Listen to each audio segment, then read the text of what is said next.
Assalamualaikum warahmatullahi wabarakatuh. Salam sejahtera untuk kita semua. Om Swastiastu, Namo Buddhaya, salam kebajikan. Perkenalkan, nama saya Wameli SPD, guru mata pelajaran pendidikan Pancasila dan Kewarganegaraan SMA Negeri 3 Ambon. Di sini saya akan mengajarkan materi tentang dinamika demokrasi di Indonesia dengan menggunakan pendekatan saintifik dengan model pembelajaran problem basic learning. Untuk lebih jelasnya, lihat video saya berikut ini.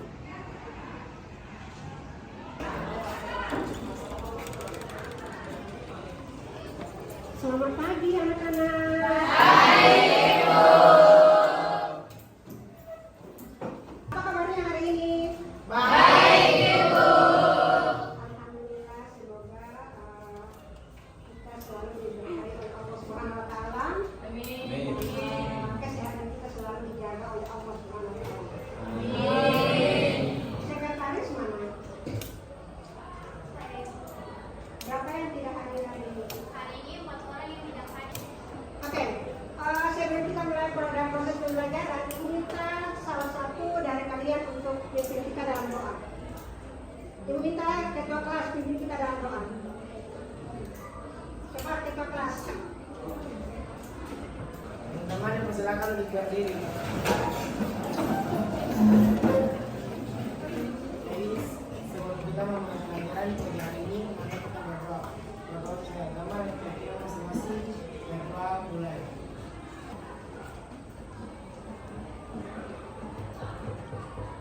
Berdoa selesai. Hormat guru. Selamat pagi. Oke, silakan duduk anak-anak. Baik, anak-anak semua. Hari ini kita akan masih melanjutkan materi kita pada minggu kemarin yang masih berbicara tentang demokrasi, di mana materi pokok kita hari ini yaitu dinamika penerapan demokrasi di Indonesia. Adapun KD kita masih pakai yang sama, yaitu KD 3.2, yakni mengkaji sistem dan dinamika demokrasi Pancasila sesuai dengan Undang-Undang Dasar Negara Kesatuan Republik Indonesia tahun 1945. Sementara untuk KD keterampilannya, yaitu kita diminta untuk menyajikan hasil kajian tentang sistem dan dinamika demokrasi Pancasila sesuai dengan Undang-Undang Dasar Negara Kesatuan Republik Indonesia tahun 1945. Sehingga anak-anak perlu tahu bahwa IPK kita atau indikator pencapaian kita hari ini, yaitu kita diminta untuk menganalisis dinamika penerapan demokrasi di Indonesia. Ya, anak-anak sekalian, adapun tujuan pembelajaran kita hari ini, yaitu ada 4 tujuan pembelajaran. Yang pertama, yaitu kita diminta untuk menunjukkan perilaku orang yang bertakwa dan dalam berdemokrasi sesuai dengan Undang-Undang Dasar Negara Kesatuan Republik Indonesia. Berarti ini berbicara tentang nilai religius pada kaki yang pertama. Sementara yang kedua, tujuan pembelajaran yang kedua, yaitu Anda sebagai peserta didik diminta untuk menunjukkan perilaku orang yang bertanggung jawab dalam berdemokrasi sesuai dengan Undang-Undang Dasar Negara Kesatuan Republik Indonesia tahun 1945. Ini merupakan KI yang kedua, yaitu tentang sikap sosial. Sementara tujuan pembelajaran kita yang ketiga, kita diminta untuk mengkaji sistem dan dinamika demokrasi Pancasila sesuai dengan Undang-Undang Dasar Negara Kesatuan Republik Indonesia. Ini merupakan IPK pengetahuan. Sementara yang keempat, yaitu kita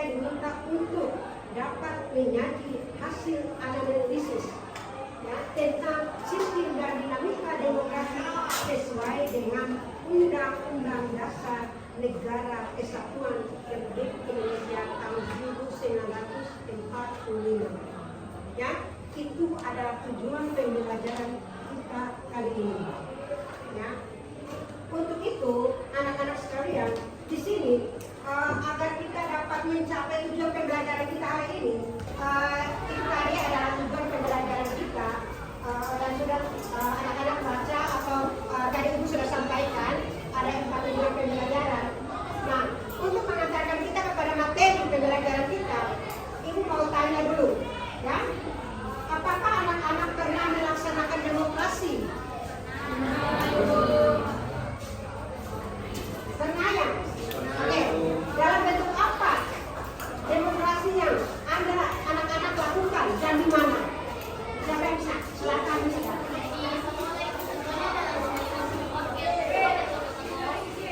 Di sekolah contohnya dalam memilih ketua dan wakil ketua OSIS.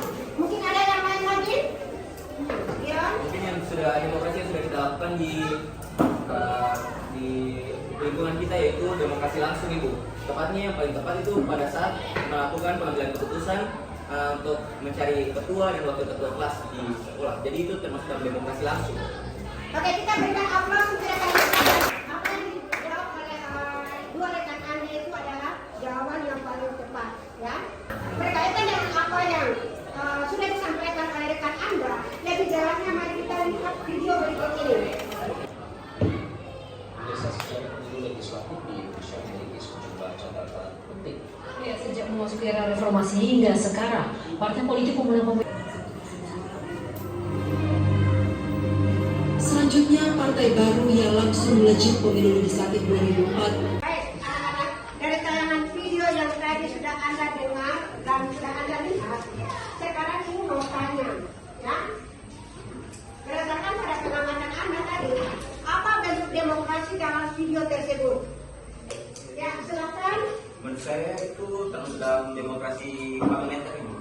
Karena pemerintahnya dipimpin oleh parlemen yang dipilih langsung oleh rakyat. Jadi itu kayak mereka melibatkan rakyat dalam pemilihan-pemilihan. Oke. Baik, anak-anak sekalian, sekarang ibu minta supaya Anda dulu berkelompok untuk mengerjakan soal yang ada pada RKPD tersebut. Silakan.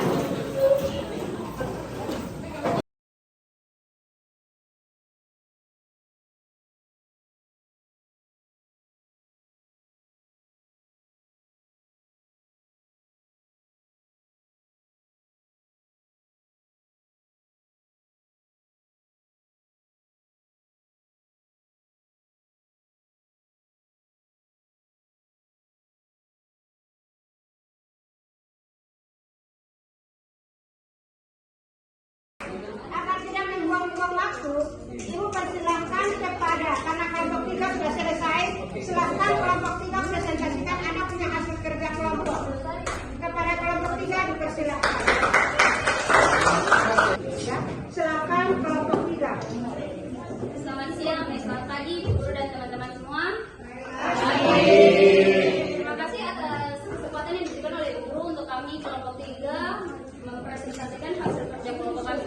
Kepada anak saya, Farid dan Rahmat, silakan.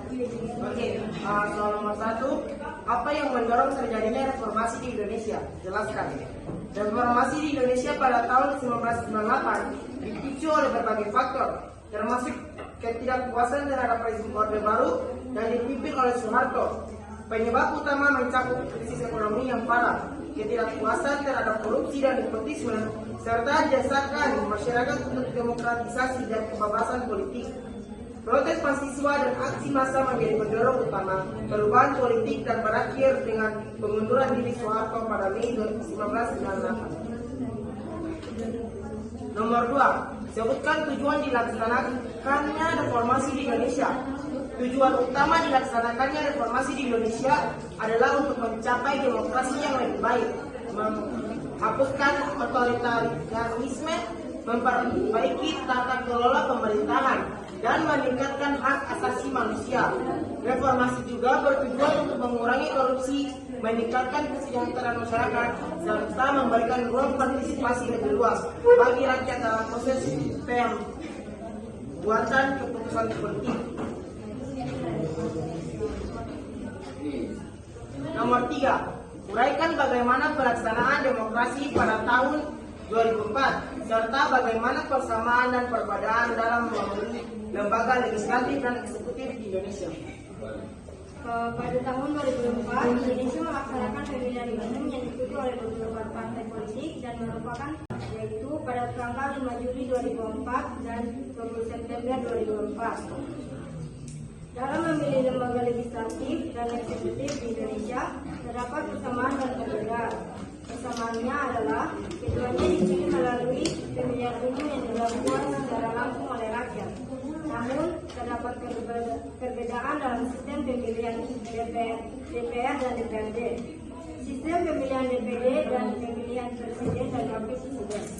Selain itu, meskipun pemilihan legislatif dan presiden dilakukan secara terpisah, jalannya pemerintah agaknya akan jauh berbeda dengan keadaan zaman tahun 2004. Dalam hal ini, pemilu 2004 hanya berbeda dalam sistem dan cara, tetapi belum memberikan perbedaan pada penyelenggaraan pemerintah secara substansial.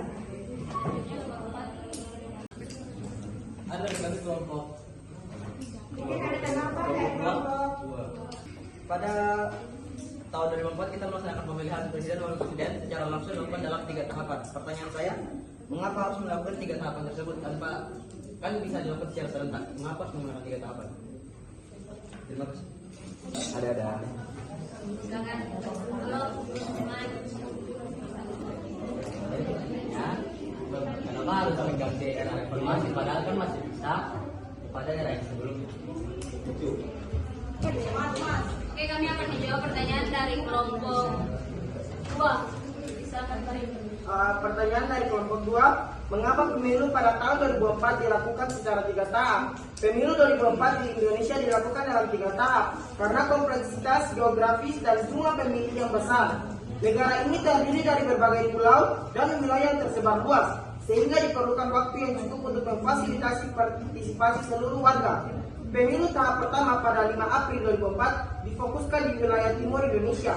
Tahap kedua pada 5 Mei 2004 di wilayah tengah, dan tahap ketiga pada tanggal 20 September 2004 di wilayah barat, termasuk Pulau Jawa. Hal ini bertujuan untuk memastikan keberlangsungan proses pemilu yang adil dan efisien di seluruh negeri.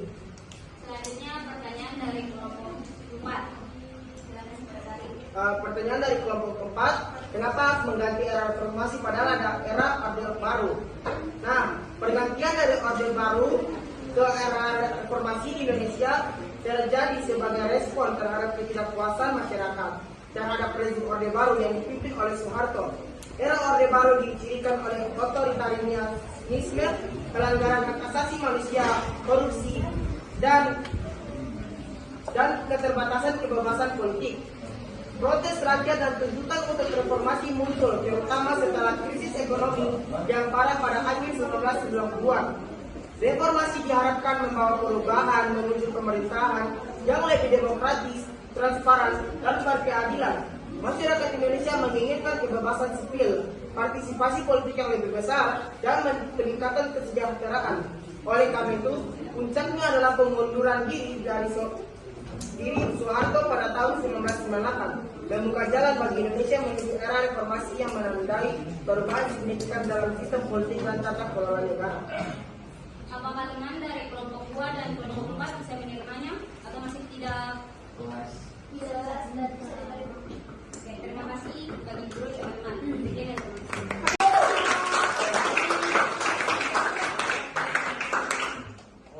Baik, jadi apa yang dikatakan oleh kelompok 3 tadi sesuai dengan pertanyaan daripada anak-anak semua itu sudah benar.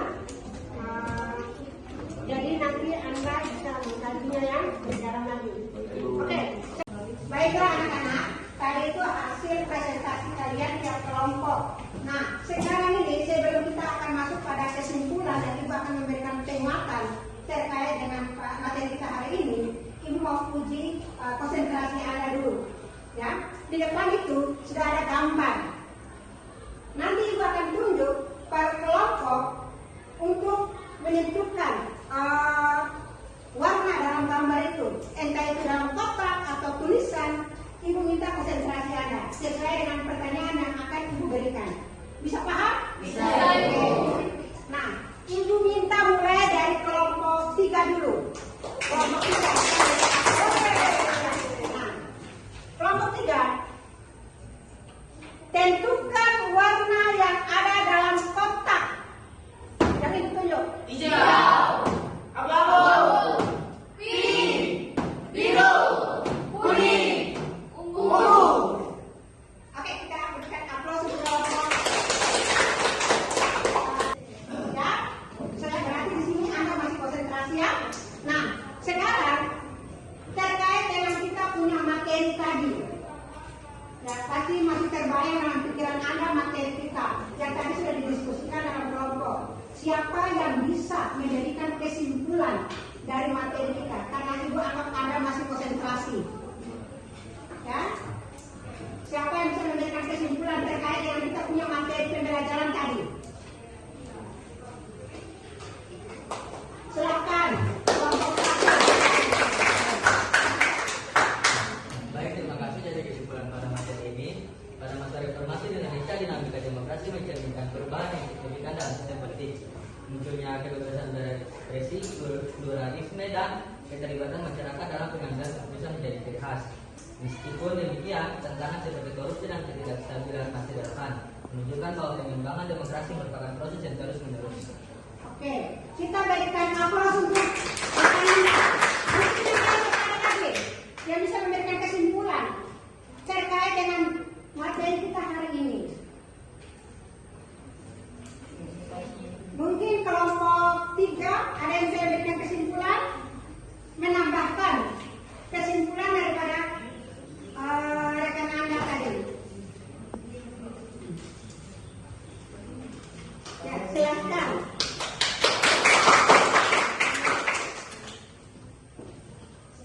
Mungkin pada era reformasi bahwa pelaksanaan pemilu itu jauh lebih demokratis dari sebelumnya, di mana pemilu memberikan jalan bagi rakyat untuk menggunakan hak pentingnya dalam pemilihan presiden. Oke, bagus sekali. Baik, anak-anak, terkait dengan apa yang kalian sudah pelajari, yang kita sudah ajarkan dari tadi, terkait juga dengan kesimpulan, maka di sini perlu Ibu tambahkan bahwa, dan Ibu juga akan menambahkan terkait dengan kelompok 3 dalam memberikan jawaban terkait dengan pertanyaan-pertanyaan rekan-rekan Anda bahwa kenapa sampai ada era reformasi, ya kan? Nah, era reformasi itu ada, itu disebabkan karena negara atau dunia saat itu dia mengalami krisis yang kita namakan krisis moneter, sehingga berdampak pada kita negara Indonesia. Dari krisis itu, akhirnya di negara Indonesia banyak mengalami berbagai macam krisis, baik itu krisis ekonomi, krisis politik, kemudian yang paling utama adalah ketidakpercayaan masyarakat lagi terhadap pemerintah. Dalam hal ini, rakyat sudah tidak percaya lagi terhadap pemerintah. Sebab di masa Orde Baru banyak ketimpangan-ketimpangan yang dilakukan oleh pemerintah masa Orde Baru. Bisa paham? Bisa. Olehnya itu, mahasiswa mereka menuntut supaya kita lakukan reformasi politik. Dalam hal ini, kita menata kembali kita punya sistem pemerintahan, ya. Sehingga dengan cara apa?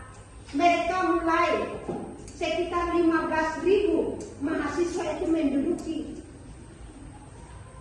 Senayan, menduduki gedung parlemen. Akhirnya itu sekitar 15.000 mahasiswa itu mereka menduduki Senayan.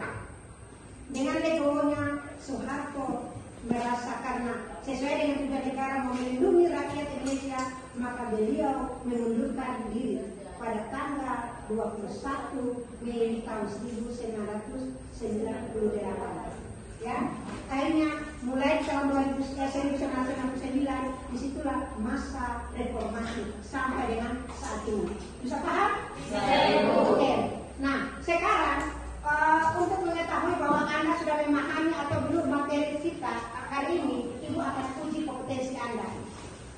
Silakan anak-anak angkat kertas. Ya, Ibu akan bacakan soal.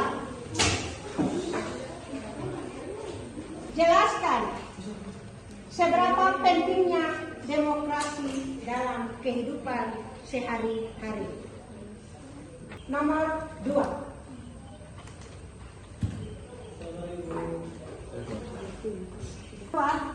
Campukan penerapan demokrasi pada masa reformasi. Nomor 3. Uraikan tahapan demokrasi tahun 2004 dalam melaksanakan pemilihan presiden dan wakil presiden. Ya, selesai. Kumpul. Baik anak-anak, lu mau tanya bagaimana perasaan kalian hari ini terkait dengan materi kita yang telah kita pelajari? Apakah Anda senang atau tidak senang? Senang. Anda sudah pahami? Sekali. Nah, sebelum kita akan mengakhiri kita punya proses pembelajaran hari ini, Ibu perlu ingatkan buat anak-anak bahwa minggu depan kita akan masuk pada materi tentang membangun kehidupan yang demokratis.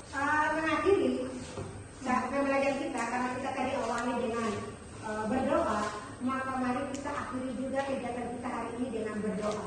Untuk itu, Ibu minta sekretaris pimpin kita dalam doa. Mari kita akhiri pembelajaran